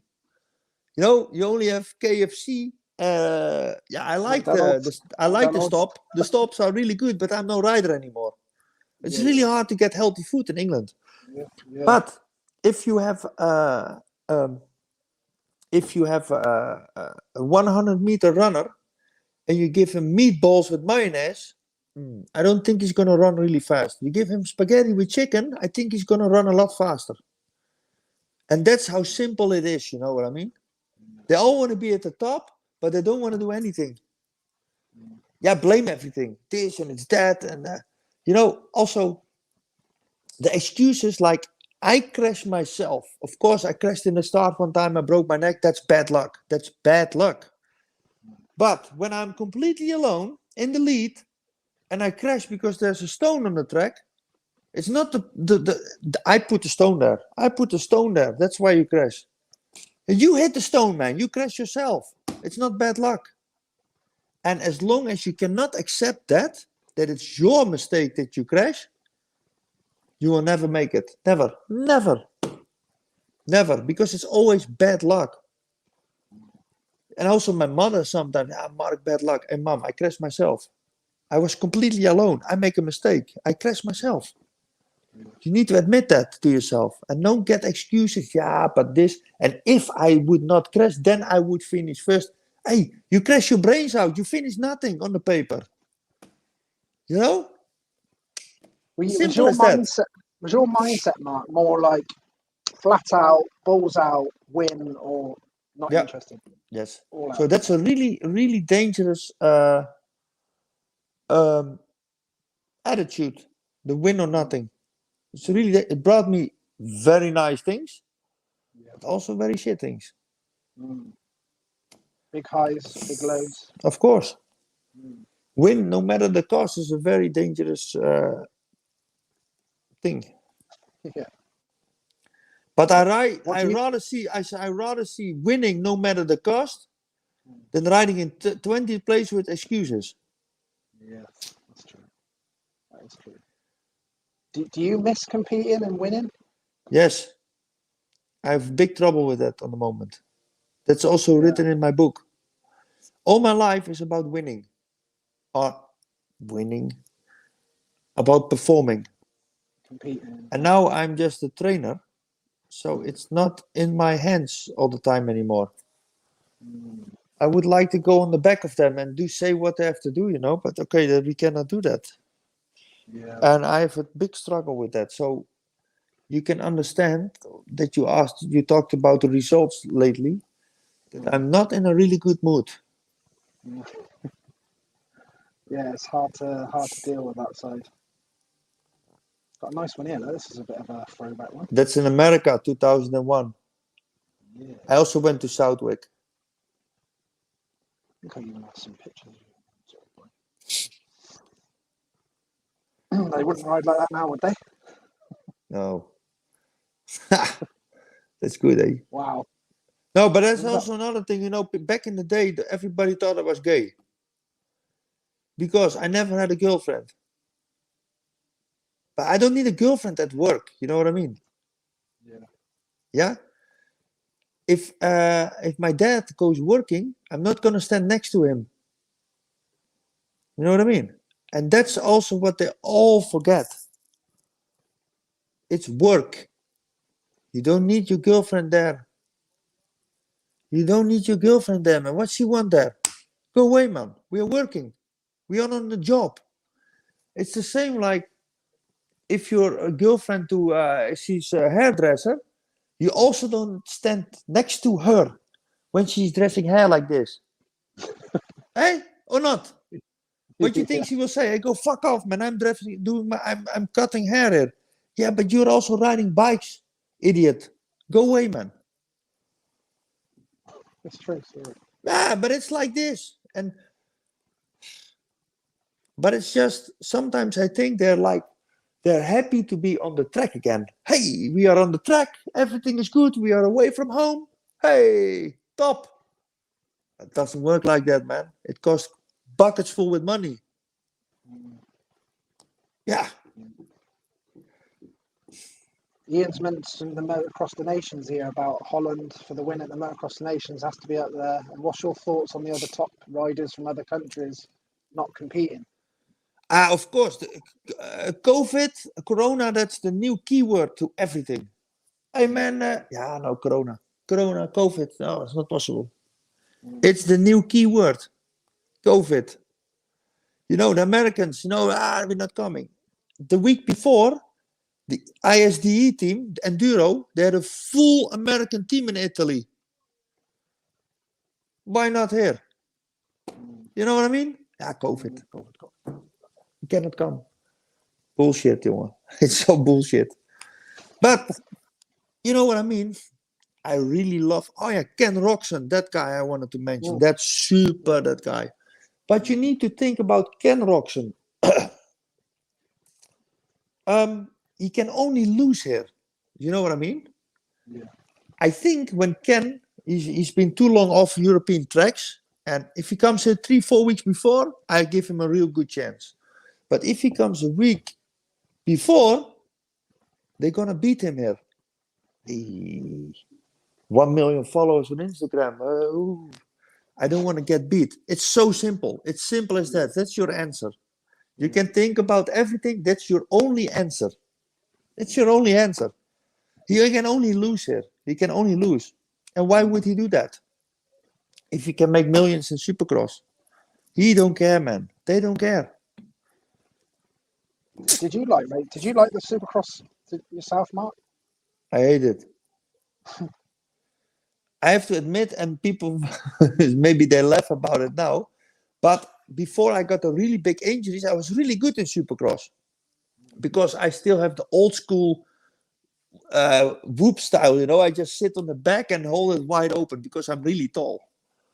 And I did some Supercross and I was really good in it, but then I make big crashes. I also had contracts ready for AMA, but I didn't do it because I first wanted to be world champion, but that never happened. And then I was too old. And maybe it was better I didn't do Supercross because then I come back in a box, I think, when I did that. Better not. But, in the end, it's all about money. And now also with the COVID, the Corona, you see everything is about the fucking money. Money, money, money always. Now also in the COVID time, you know who your friends are, man. And there are not many. No. There are not many, I tell you. You can count them on one hand. For sure. And why you blame them? They can make millions in Supercross. What they do here? I am a different guy. I would go even if it's between Supercross. I come because I really like to be the honor of the ride for my country. For me, it's really important because I think you cannot get a more Dutch guy like me. I'm same like Caroli is Italian, and I think that's really good. You cannot. How you say that in English? I don't know. Also when they of that thing in the Formula One, and if you kneel for your flag, they need to take your citizenship, man. What the fuck are you doing? You cannot do that. Not for any reason. You are pride, you know. It's not possible. It's that pride I am. Everywhere I am, and I hear the Dutch anthem, I put my cap off. Always. Always. It's really important. Respect, yeah. Yes, yes. It's also everywhere. Here, loyalty. Here, respect is important for me. And I don't get that the respect is... People cannot say thank you. They cannot get thank you off their lips anymore. Thank you. Or they cannot write it. Thank you. It's not possible. Everything is normal. Everything is just normal. And I'm not raised like that. At all. I see you had, I think I saw no regrets as well. You have? Yeah. No, this is for the people. Yeah. They always ask me, do you have regrets? No regrets, only memories. You know, I have no regrets. Okay, some little things, you know. But I didn't regret I buy a fat car with big pipes. And I had fun with it, you know. I rode 330 kilometers an hour with the car over it. Yeah, I had fun with this, you know. It was good. Yeah. I paid for the whole discotheque. For the whole club. I didn't care. I just wanted to have everybody have fun. Then it's all right for me, you know. Life goes on, man. I had someone put, great interview. He says what he thinks. Can we have him on every week? What does he think of Danger Boy Deegan and what he can achieve in the future? I hope this guy is not American. If this guy come over in Europe, not even top 10. And this is a real Instagram superstar they created. Mm-hmm. If you put this guy in Lommel or somewhere else, when it's tough, they go full gas back to USA, I tell you. And that's not because I don't like USA people or I think he's not good. I don't know the kid. It's just the truth, you know. And you guys need to stop about America, man. You know that those guys, they don't care anymore about others. They don't care. They also don't care what you guys say. USA, they don't care. They earn millions. They don't care, man. Like we also don't care about Americans because we also don't do AMA outdoors. We also stay here. It's the same. We just separate. Was this a quote from you? Can't quit with a wheelie to RV2.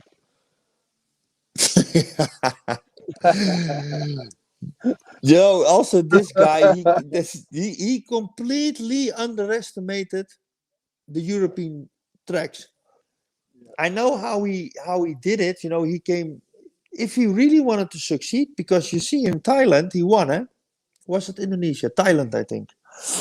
If this guy committed, and he came right after. Well, maybe he had to stay after Nations, and he stayed 4 months, train, because of this guy can ride a bike. Eh?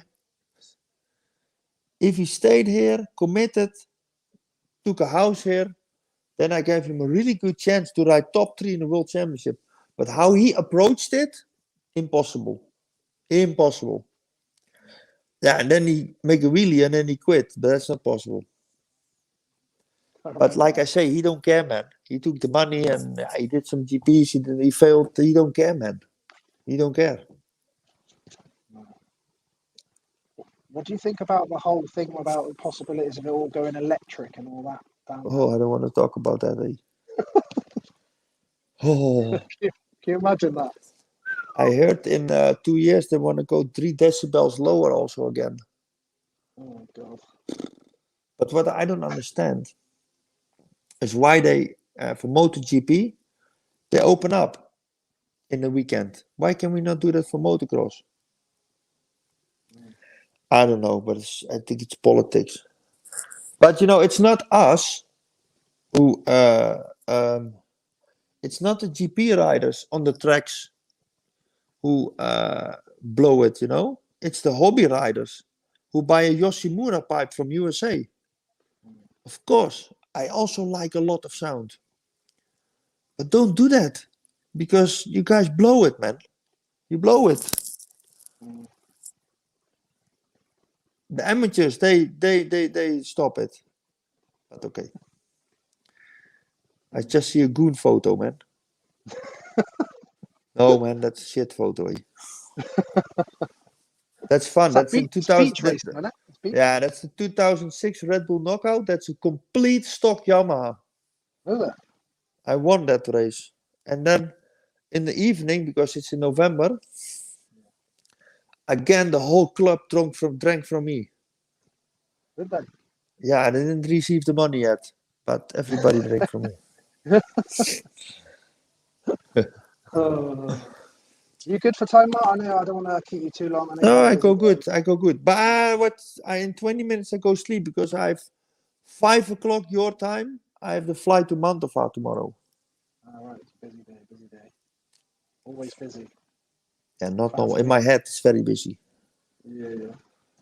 What about the British Championship guys? I remember when you rode like there's Cole It's Nunn, number one there. Yeah, that's in Ling. I You know, think that's I'm Billy, gonna Billy tell you McKenzie. something. What do you think of those guys? You know what I always hated from those English guys, from Go the on. British guys. Yeah. I really, if I have to choose about countries from the people I like the most, it's English people and Italian. Yeah. Because yeah, English we are a little bit the same. Like we like to make, rude jokes and stuff. I like that. Yeah. But if you come to a British Championship, you need to ride your balls off, for these guys. They go so fast in Britain. I remember this race in Ling, Yep. and also in the GP, like in the qualifying motor. Sometimes I was in the qualifying motor with Searle, with Mackenzie, with Carl Nunn, and with Stephen Sword. Yeah. And if you had those guys in front of you, man, you could not pass them. They went so fast together because they didn't want to give up on each other. Yeah. No, I remember that so good. Yeah. When those guys were together, man, you need to go so fast. And also in the British Championship was really big, was big high level. Yeah, that was stacked then, wasn't it? Yeah. Is that why you come over and competed in it? Because obviously there was good guys there to race at the end of the No, day. it's a different story. Like I told you, I hated the Dutch Championships Yeah. with all those goon riders. And my manager was Bob Moore. But on the European side, you had James Dobb, who did the business for them. So that's why he told me to ride the British Championship, and that's what I did. That's why I was there. I see. I've got Claudio here. Old Claudio has put. I remember a day we were testing with some GP riders with golden tyres at Milden Hall. They were complaining. Mark come up and told them all in their face to shut the fuck up and open the throttle.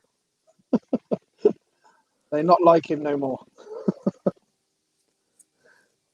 Mark came up and told them the face, shut the fuck up. Why did I say that? I didn't say that, man. I went to Milden Hall.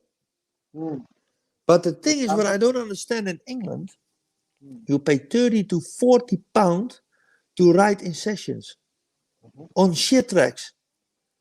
And I traveled also, I was with Lane Kawasaki, and I traveled to Devon, and I've never seen so much space. Where are all those tracks, man? For me, that's a really strange thing. And I also want to say to the dads, by the way, from England, it's not okay to put your kid, your 65 kid or your 85 kid on the big track with 450s. Don't do that. Your kid can get killed, Yeah. because the sand tracks are difficult, and your kid don't jump so far, and they jump into the ruts and they crash. But behind there is coming a 450, 110 kilo, and if you jump on your kid, he's dead. It's unbelievable. I see that, and it's only the English people who do that. Also, especially in Lommel, so dangerous, man, so dangerous. Yeah. And we have a lot more tracks than only Lommel. Lommel is Belgium, But we have like 15 tracks in 45 minutes, man. Don't go to Lommel or something. But okay, that's I wanted to say that because this just popped up in my mind. A lot of people are going to be definitely making sure they get that. Including Yeah, me. there's some crazy stories in, I tell you. People Can't get wait to shocked. get that. I can't believe I got to wait till February now in the UK. Shit. Yeah, it's true. Sorry. Sorry. But hey, the book is made really quick, I tell you. Yeah. Because we started in March or February, I think. And now it's not it's finished. The text they still need to be printed. But he did a lot of work, Tim. No, I bet. But that's also the thing, Tim is just a normal guy. Yeah. And when I told all those stories, he was like, "Man, that's not possible, man." I say, "It's really true. It really happened." Write it down. So I think he missed. How you say that? He underestimated a little bit. Did he? Yeah. Sounds like he had fun with that. Yes. What's happening here? What's happened here? Yeah. That I crashed, and this guy wanted to make a photo. I get really mad. This is in this is in Belgium, in Bastogne with the GP. That's brilliant. Fuck. Brilliant. Yeah, but when I'm on the bike, I'm really crazy. Eh? When I come off the Yeah. bike, you cannot talk to me for a few minutes, even when I'm win. Is it? Yeah, it's not normal. Is that to come down from it all? That's also why I don't have a girlfriend, because I'm a real shit guy on race day. Yeah. I only can give orders and commandos, and it's really bad. I know that. Who's the fastest goon rider you've raced against?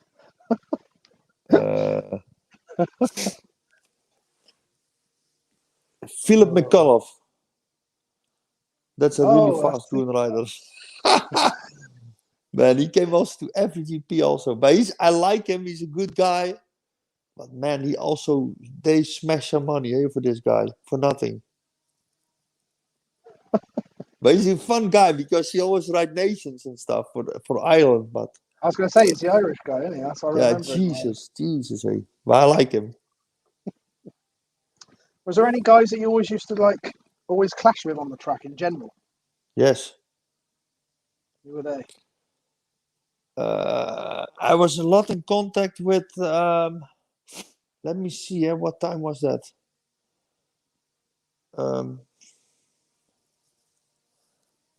In the 450, it was Philipparts. Philipparts a lot. He was really aggressive. Oh, yeah. You cannot go into the corner with the Sal together. Oh, yeah. Oh. Yeah, you had some really shit riders, but like they're really good guys out of the track, but on the track they were really difficult. Crazy. I was a different rider because you know when somebody's faster than you. And what I always did, I just let you pass. Then I come behind you when you were faster than you were gone. But if you were just a little bit faster, I recovered behind you. And then I catch you again. But I don't make a battle, because I tire myself, then you're gone. And then the rest also will go past me. Sometimes I really did that. I just went outside and I did like that to pass me. And they were like, hey, in the lead. But I just needed to recover, man. Because riding behind somebody is much easier than in the front. So, what about lines as well? Did you do that to check out different lines and stuff as well? No, but I'm a really strange guy with this. Okay. I ride only my own lines. Of course, I ride where everybody else rides. But the thing is, and that's not to sound cocky, but I could ride a bike really good. So I had a lot of time to check for that. You know what I mean? Yeah. Because everything was really natural for me. So I could figure out different lines, and I could pass a guy who is just 1 second slower than me. I can pass really easy, but a guy who is 5 seconds slower a lap, I could not pass. It was like a magnet. They always come to me. You know what I mean? Like that. You're allowed to tell us any funny stories. What's funny? I have a lot of funny stories. Yeah, I'm sure you do. One time I had a BMW M5 Yeah. without speed limiter, but I had police lights in the car. And one time, I always drove so fast with that car. And one time there was driving a truck in the front and a car who wanted to pass him. Yeah, I couldn't brake anymore. So I just touched him on the door, on my back door. So we went off the road and I said, man, I was next to you. You didn't see me. Man, he say, I only see your flash. I said, no, man, I was in your dead corner of your mirror all the time. But I had the damage exactly on the good place, So then the police came, and this guy was with two guys, and this guy he looked in the grill, he looked like, and then he looked to me, and he walked off to the other guy. And then the other guy also come policeman, and they look in the grill, but I was riding with a Luxembourg license plate. And then he opened the car and he said, "Are you undercover police?" In English. Then I said to him, "But you can speak Dutch to me." He said, "Man, but you have police lights in your car." I said, "Really?" But I rented that car. That was a rental base. It was really expensive. Yeah. But I didn't have to pay tax then. Okay. So the car was on paper not from me, but you pay for it. So I said, I don't know. Maybe I just have this car for a week. I said maybe they use it as a pace car, or I don't know. So they confiscated the car. Then I called this guy. I said to him, listen, if the police call you, you need to tell that the car is used as a pace car the week before. And that's what he said. And then a week later, I just got the car back with the lights in a carton box. Did you? Yeah, there's so many stories, man. And I also had some Viagra pills in my car. And he said, is that for you? I said, yeah, that's for my own use. I need it sometimes. But you're only 23. I said, yeah, but who cares that I need that? He went completely crazy. You probably wanted Yes. some. Yes, sure. He's put. Do you think tracks are groomed too much these days? No, I think that's good. Makes many lines. I think it's good. I think it's better. But with groomed tracks with ruts, brings up the speed a lot. Whoo! Because they always have ruts to turn in, and back in the day when it was rock hard, of course on the straights you go also fast, but you cannot go so fast into the corners and stuff. So it has goods and bads. Yeah, good and bad, yeah. This is an interesting one. Ian's put, honest question, great rider or great team manager? Thoughts? Do you mean, can you be a great team manager if you've Yes, been a great rider? yes. But then it goes my way. Yes. But I tell you something, you see all these guys with new training techniques and all this bullshit. Old school training is still the best. I tell you. Old school training is still the best. It works the best though. Now, back in the day, we had 40 minutes free practice, 40 minutes time practice, 40 minutes time practice, 40-minute warm up, 2 times 40 minutes plus 2 moto. Really back in the day. So you had your time, but these days you need to be quick. That you can do on the bike. You can do on the bike. But I say that old school training is still the best. I'm sure it is. But everybody wants something new. Look now, after the sighting lab, they changed the rear wheel. Yeah. Now, one mechanic, they start to lift up the wheel until the gate. Hey, in Turkey, it's asphalt, you idiot. You are walking with your bike and there is asphalt underneath you. Why are you lifting the bike up?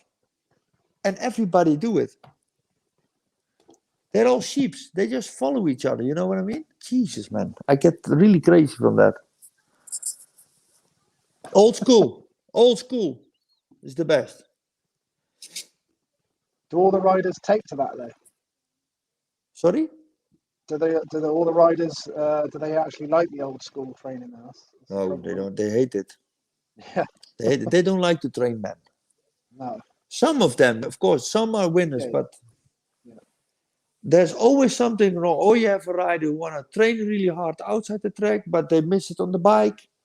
Or, but I talk in general now, eh? Yeah. Because I see really fit guys, but they're not good on the track. I see fat guys really fast, but not out. You know what I mean? There's always missing something. And you have only 2 or 3 per class who have everything.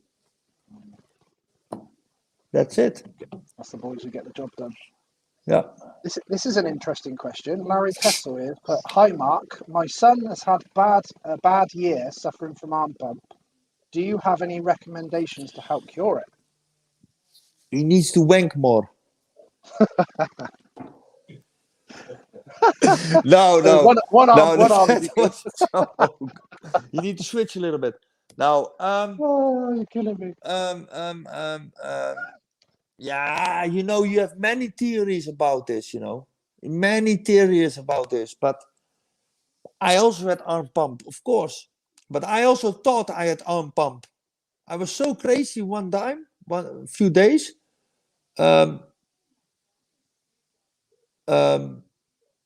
that I didn't lift a bag when I was on race day. So I didn't touch my back because I thought when I lift a bag, I got arm pump.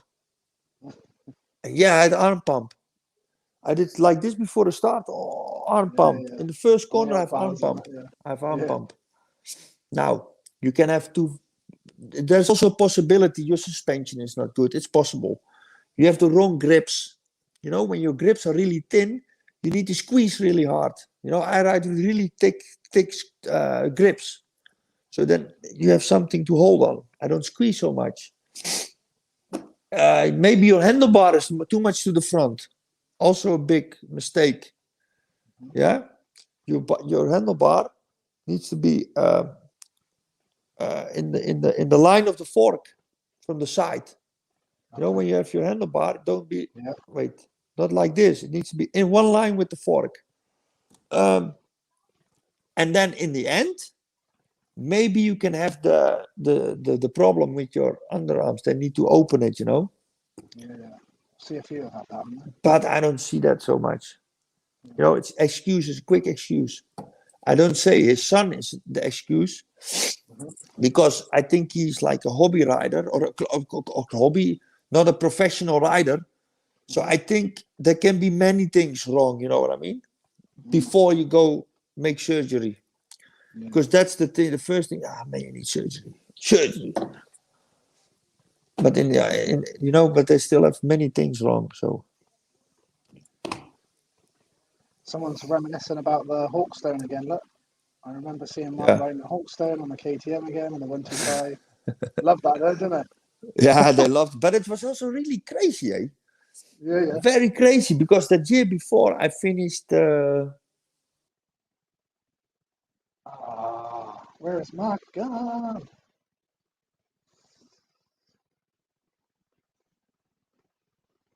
I bet he's got a phone call or something. There he goes. I think it's muted. Yeah.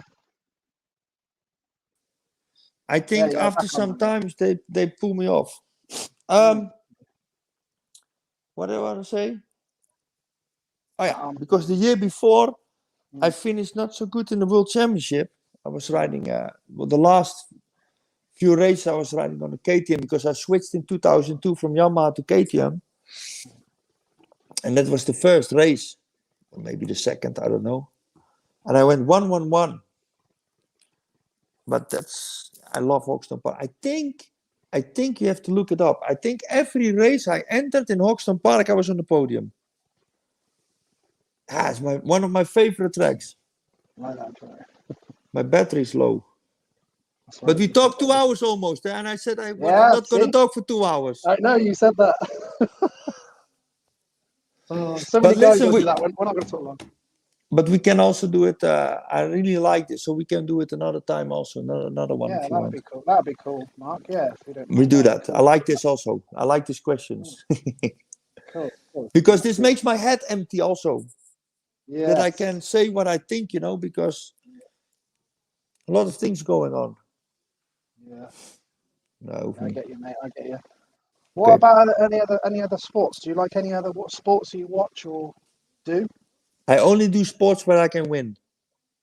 Hmm. And otherwise I like that. make only when I can win. Yeah, I Otherwise like I don't do it. I had a jet ski, that. Oh yeah. but I'm okay, but I'm not good, and I never touch it again. I need to win or be in the front. I love that. What has been your most memorable race then, would you say, in your career? Lead up 2004, 2008. But even Bulgaria 2006 is I'm in my memory, because I crashed in the qualifying heat behind Crowley, and I was in the last chance, and I was first there, so I was 24th on the gate, and that's a really shit place in Bulgaria. Yeah. Uh, um, and I finished the first moto 6. Second moto was really, really muddy, and I won the GP. That's for me, that's our nice memories. Mm. From start from the party tent to win a GP. I like that things. Yeah. What were your sort of serious injuries in, Mark, that you had? Obviously, everyone gets the injuries, but Mate, I broke everything, man. I had a brain bleeding. I broke my neck. I broke my back 3-4 times. Both hips dislocated. Internal bleedings. Pelvis broken. My knees. The only thing I never had anything on is my shoulders and my arms. They're perfect. so you had a lot of injuries that obviously affect everything you do. Yeah. Oh, check this out, Mark. Check this out. This is real. This is my missus. She's Oh, come on. Normally she says, "Oh, so and so was a little bit boring," so I went off and I watched a little bit. She's just put, "Look, what a great guy and interview. I've actually watched it all, Lee. Go me." Jesus. Hey. Yeah, man. I think you're going to have a really good night later. Yeah, yeah. I'll take that. See, look at that. See, look. Oh, You've even entertained the missus. yes. Man, I go to bed, man. I need to go early out of my bed. We talked 2 hours. This is too much already. It's actually 1 hour 58. Yeah, but my battery is low. Let me see. Eh? Yeah, that's no cool. That's cool. My battery is 5%. And I want to That's say cool. bye in a good way. Yes, definitely, mate. I really appreciate your time, Mark. I really enjoyed that. We do it another time, very soon. In the winter, I have a 100%. lot of time. When Yes, we'll do that. Let's do it when we have the new team riders and everything. We do another one. Yes. Yeah, that'd be beautiful, mate. I really appreciate that. Yeah? That'd be cool. Yeah, thank you very Okay, much. good. Top Talk man, to you Mark. soon. Thank you very much. Cheers, Bye-bye. mate. Take Bye-bye. it easy. Cheers, Bye. mate. Thank you. Bye. What a ledge. Gotta love that. People that didn't see this live have got to check this interview out. That was really cool. Even the missus stayed on the whole time. Oh, I love it. What a guy he is. Doesn't mince the words, does he? Reminds me very much of the John Davis Speedway interview that I did, and it was the most viewed in the end, which is mad. You think of all the crazy legends I've had on some of my interviews. That was. Oh, I'm gonna laugh so much when I come off here and actually remember half the stuff that was said. I'm constantly thinking about what I'm going to ask next on my phone. I'm looking at my phone, look, with all my questions. And then I always keep an eye on your guys' questions and stuff like that. But half the time I was like, trying not to wet myself. Wasn't it, Casey? Oh, mental. Yeah, definitely. Very, very honest and very open, let's say. Love that. I really enjoyed it. The time flies by. And he's even had a joke with him about earlier on. He goes, Lee, how long are we going to be on for? And I said, 1 to 2 hours would be really cool. And he laughed. Loads of emoji laughs saying, I'm not going to be talking for 2 hours. I said to him, when we talk, it goes really fast, and we end up getting into it and enjoy it, and before you know it, the time flies by. I said I did like crazy long interviews. I said I remember doing like 3 hours with Stefan Everts, 3 hours I think it was with Joel Smets, 3 hours with Ricky Johnson, and I said like, Jesus, where did the time go? Like that 2 hours was like that, didn't it? Blink. Gotta love it though. Thank you very much again as well to Tom Brown from Moto Extreme. Some beautiful ones there, both signed Marc De Reuver shirts that I went and got off of him today. that's one I just remembered, Matt. Oh, that was classic.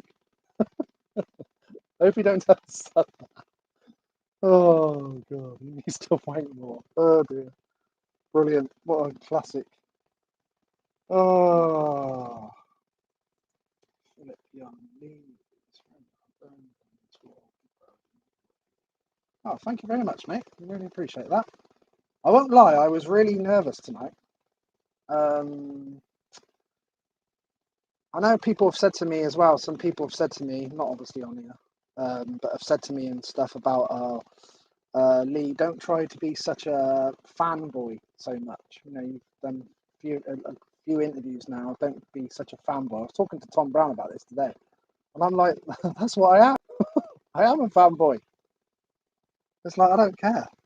You've got to show people how you feel and what you're thinking in the heart on your sleeve, innit? 100%. So yeah, I was really nervous for tonight because obviously I haven't done it for a couple of months. The last one I think I looked on my YouTube channel, it was a couple of months ago with Jorgen Nielsen, which was cool as well. And yeah, I was 100% really nervous tonight because it's just something, it's the same as anything. If you don't do it regularly, you get nervous about doing it. So yeah, keep it real. That's it, Lane. That's the word I like. Keep it real. So I am a fanboy at the end of the day. So when they come on, I'm like, shit. I did 2 hours of Marc De Reuver. Get in. Love it. These are the guys that we all watched, weren't it? All as we were growing up in the 90s and into the 2000s. Love it. So I'm definitely not going to hide the fact that I am a fanboy. 100%. Yes, Mr. Phillips. We're definitely going to do some more BSMA guy ones and all that because I know they go down well and I enjoy them as well, of course. So get a load more boys. I think a load more of the Welsh boys are going to be at the next reunion as well. A few more coming out of retirement. So the more BSMA boys we can get out of retirement, the best. Yo, Mr. Simon Howells. Hope you're good, buddy. Hope you're good, mate. And don't forget the signed Simpson shirt there. I'm doing this new competition now. So that's a signed MX to Nations one, which is a bit hard to come by, and then they don't really come up very often. So if anyone wants to get involved in that, would be cool. Mr. Winslet has been down. What's that one? What's that, Adam? I'll have to check that after. I'm not sure what that YouTube link is, but Mr. Winslet's been down the old Fox and Hounds this evening, I believe, on some cheeky old school Fox and Hounds 60s and 70s GP track that I got the privilege to have a go on. Thank you very much for that, Adam. So I should have ripped one off. So I should have ripped one off before each race at the reunion, would have been able to hold on then.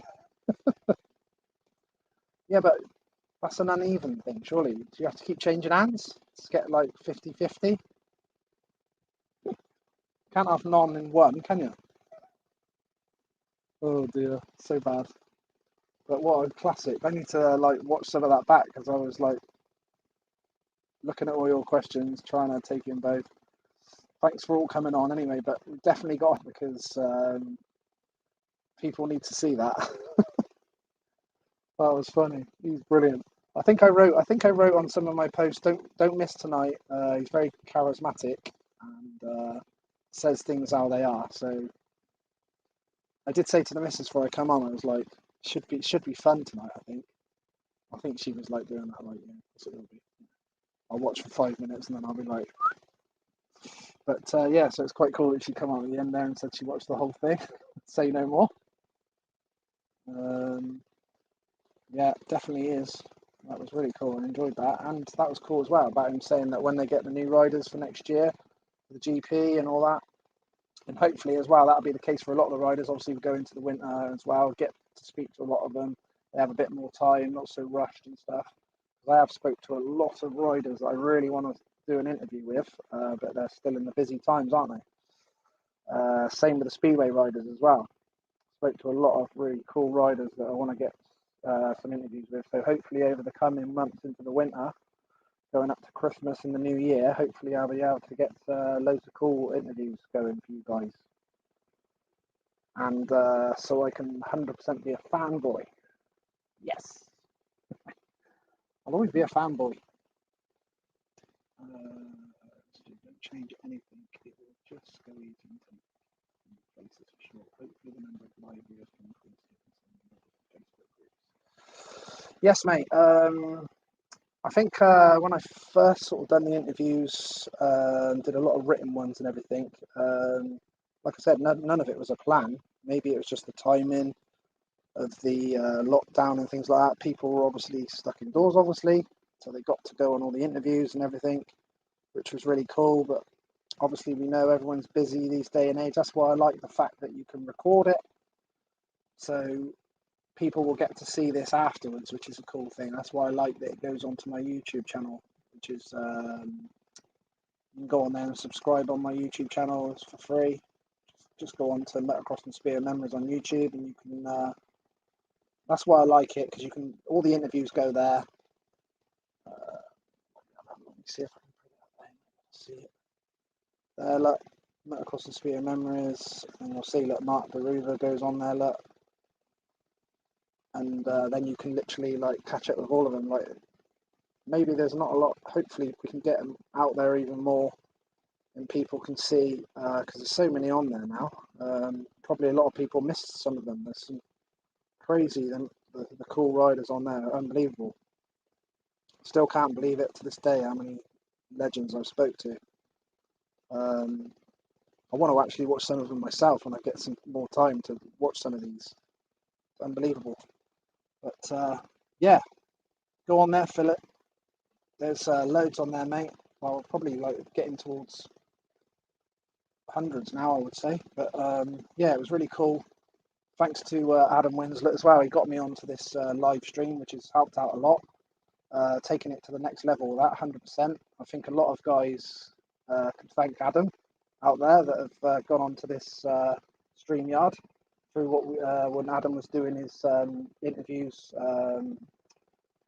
for the Farley thing, and yeah, that was cool. I was doing, like I said, I did all those written ones to start with, and then which was unreal, and then got onto the Skype ones, which is obviously just one-on-one, just record it and then put it out there. But obviously that was mega cool anyway, just to be able to speak to Stefan Stars. I still remember now for the day when I was going to do Stefan Everts and Mrs. didn't even know who it was, which was still funny. We'd laugh about that, especially when she had a photo with him at Foxhill. I said, shall I tell him that you didn't even know who he was? But I mean, like, oh, the nerves having a one-on-one with Stefan on the Skype and stuff like that when I first started doing all that. Can you imagine? Oh my god, I thought I was going to have a heart attack. But obviously you get used to doing it a bit more, but I still 100% still get nervous for the interviews. And then Adam got in touch with me and said about checking out this StreamYard to go on live, so you can go on Facebook, YouTube, Twitter, and all that as well at the same time. So it's quite cool, especially with the fans as well, because then the people can come on live and ask them live stuff through me at the same time, which is really cool. Just hopefully everyone will start registering their name. You just have to click on the link before you come into the live, so then you can see your name and things. It's nice to be able to quote the name and see as well. Are you going to raffle one of Mark's shirts? Not at the moment. They're both Tom Brown shirts. But I have got a bit of a crazy shirt coming, actually. I've got a cool shirt coming. I might raffle, I'm not sure yet. Got you guys would have remembered Billy Lyles, American GP rider. Won the Motocross Nations with America. I did do an interview with Billy Lyles, for instance, way back. Like, how cool was that? You know, like the fact that even like the riders go out of their way. When I did Billy's, I think I did. That was a Skype interview, I believe. I'm just having a quick look down the channel now. That was a Skype interview I did with him. For instance, obviously a lot of the older guys now, I'm obviously not into all the Skype and all the mod cons of all that sort of stuff. He actually went to his sister-in-law's in America to get on her laptop to go on there, and it was really cool. You should check out some of them. I got 2-part there, little Billy Lowell's. But yeah, I've got Action Workshops Billy Lowell's shirt coming as well. But I've got off Ben Piggin, so that should be cool. Not sure whether to do a raffle on that or not, or have it cool for the background here. But yeah, I'm doing this one at the moment. Ooh, can I get that? Doing the Motocross the Nations. Look, where's the sign book? Yeah. Where Sean Simpson's signed it when he was on the Wilvo KTM team. Look, don't come up very often, the Motocross the Nation shirts. That was the cool t-shirt, look, that I got off of Andy Graham and their family, which is awesome. 1982 British Speedway champion to come to my reunion. Give me the t-shirt, look, with my dad's quote that I always quote at the end of the interview, which is really cool. It's nice to be important, but it's important to be nice. There, look, rocking the Swinner Robbins race jacket. That's why it was super cool to be able to do like the reunion meeting, and my dad's name and Kevin's dad's name, Steve Wheeler, and all the memories that we did it in front of as well. Even doing our bit for Jude Morris as well with the 1:01 revving of the bikes and clapping and cheering with the air horns and that on the morning when we first started on the Saturday was cool. And then we did it for all the memories as well, which is really good. So yeah, that was really cool tonight. Thank you very much for coming on. The guys all came on tonight live. Appreciate that. And definitely enjoyed that. It was really cool. Hope everyone enjoyed it. And hopefully we can get it shared out there. I'll share it out there tomorrow on social media. If you guys want to tag people in that you think could be interested or anything like that, then that'd be cool. Definitely don't want to miss that one. That was good fun. And then looks like I'm going to do a part 2 with Marc De Reuver as well. So that'd be cool. His book definitely sounds like one to get hold of. I think we've got to wait till February in the UK to get the UK version of his book. But yeah, appreciate Mark coming on. Sounded like he enjoyed it as well, which is really nice. It's nice when the riders say that they actually did enjoy it, and hopefully enjoyed it more than they thought they might have. Especially when he said to me, 1 or 2 hours. I'm not going to be talking for 2 hours, and then we end up talking for 2 hours anyway, so that's really cool. But there's his booklet called Open, and I believe it's out in November in Holland, etc. And then I think we get it in the UK in February, I'm pretty sure he said. But I think you can pre-order it now online, I believe. Because Mark's on Instagram, which he said what he put it on there. I'm just going to check to make sure his name. So you can go on his Instagram. I think that he put it on his story today. Let me just check it for you, and then so you know what it is. So it literally is, yep, just Marc De Reuver in one word. You can go on his Instagram. Marc De Reuver, look. You just go on his Instagram, and he's put up on there about his book and all that, and the link, and you can go on there and check it out. So it looks like it's going to be a cool book. So thank you very much, everyone, coming on tonight. I'm going to go in and get my tea that Lainey made me 2 hours ago. Thank you, Lainey. Don't kill me for eating that. But yeah, I'll quote my dad. It's nice to be important, but it's important to be nice. So hopefully speak to you all soon. I'm looking to get a speedway and a motocross one in next week, and then hopefully try and get back to having a couple of interviews a week. And then hopefully you guys with the darker nights and colder evenings and stuff, I might be indoors a bit more and get to see it live and get involved. So speak to you all soon. Thank you very much. Ciao. Cheers.